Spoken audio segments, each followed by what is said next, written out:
ये जो भगवत गीता का 8वां अध्याय है अक्षर ब्रह्म योग, उसमें एक श्लोक आता है, अंत काले स्मरण मुक्त्वा कलेवरम। माना मरते समय आप किसकी याद में शरीर छोड़ते हो? मरते समय ना मेजॉरिटी लोग अनकॉन्शियस, माना वो परमात्मा की याद नहीं रह पाती है। अपना शरीर खींचता है, दूसरों का शरीर खींचता है, या प्रॉपर्टी खींचती है। क्योंकि बहुत काल का अभ्यास है ना, वो बहुत काल का अभ्यास याद आता है। हमने देखा है कि ऐसे पेशेंट थे जिनका प्रेम खत्म हो चुका है, हार्ट भी बीपी मेजर नहीं हो रहा है, लेकिन सांस चल रही है, माना जान अटकी हुई है। तो पूछा क्यों अटकी है? तो कहते बेटी नहीं आई अभी तक, बेटा नहीं आया है, अमेरिका से आने वाले, लंदन से, तब तक वो जान अटकी हुई है। जब तक उनको देखेंगे नहीं, शरीर नहीं छोड़ेंगे। ये लास्ट में होता है। तो हंसते हंसते जाने के लिए कर्म बहुत अच्छे चाहिए, तभी आप हंसते हंसते जा सकते हैं। और अभी ये ज्यादा होने वाला है। अभी हम डॉक्टर्स हैं तो हम ये सब देखते हैं, जो बाबा मुरली में कहता है ना, सब हमको दिखाई देता है। सजा क्या होती है आप देखो, थोड़ा यज्ञ को स्टडी करो। जब मम्मा बाबा थे या दादियां थी स्थापना में, तब उन्होंने भगवान को किस रूप में अनुभव किया? बाप के रूप में, अंग संग्रह। God is father, God father, परमात्मा, माता पिता, उन्होंने अनुभव किया।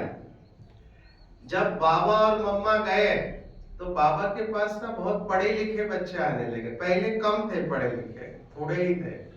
अभी पढ़े लिखे लोगों को ना नॉलेज अट्रैक्ट करता है, ज्ञान। तो बाबा ने अव्यक्त मुरलियां चालू किया। अव्यक्त मुरली में बाबा साकार मुरली में बहुत सारे पॉइंट सुनाता है, अव्यक्त मुरली में फोकस होके चलता है, एक ही पॉइंट लेकर चलेगा।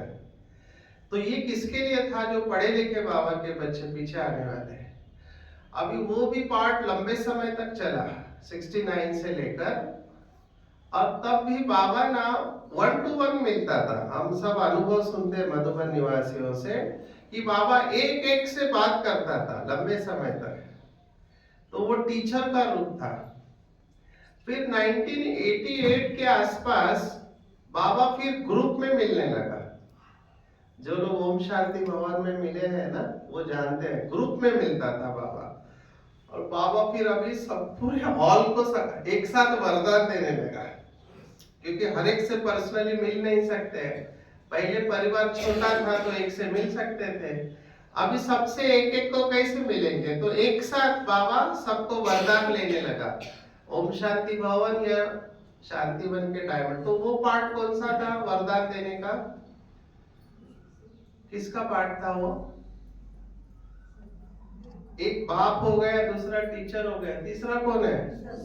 सदगुरु का पार्ट था वरदान देने का। वो पार्ट भी काफी चला, और अभी वो पार्ट भी खत्म हो गया है। तो बाप, टीचर, सदगुरु, तीनों पार्ट 2017 में खत्म हो गए। अभी कौन सा पार्ट बचा है? अभी धर्मराज का पार्ट है, धर्मराज। और धर्मराज किसी को फेवर नहीं करता है, धर्मराज रिजल्ट देखता है आपका, रिजल्ट के ऊपर।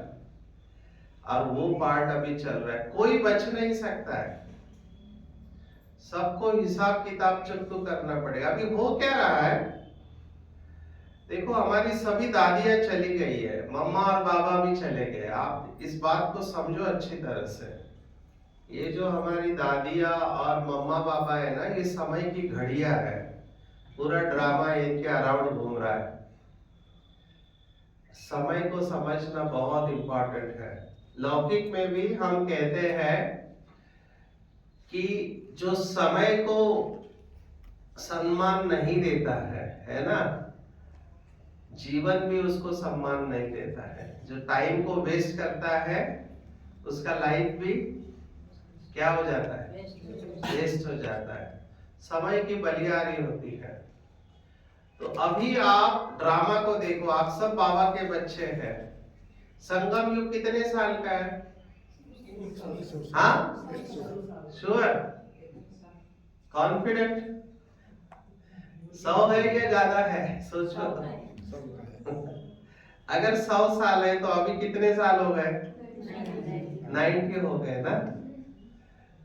तो 10 साल बाकी है। अच्छी तरह से सोचो। बहुत भाई बहने ना इसके ऊपर चिंतन नहीं करते हैं।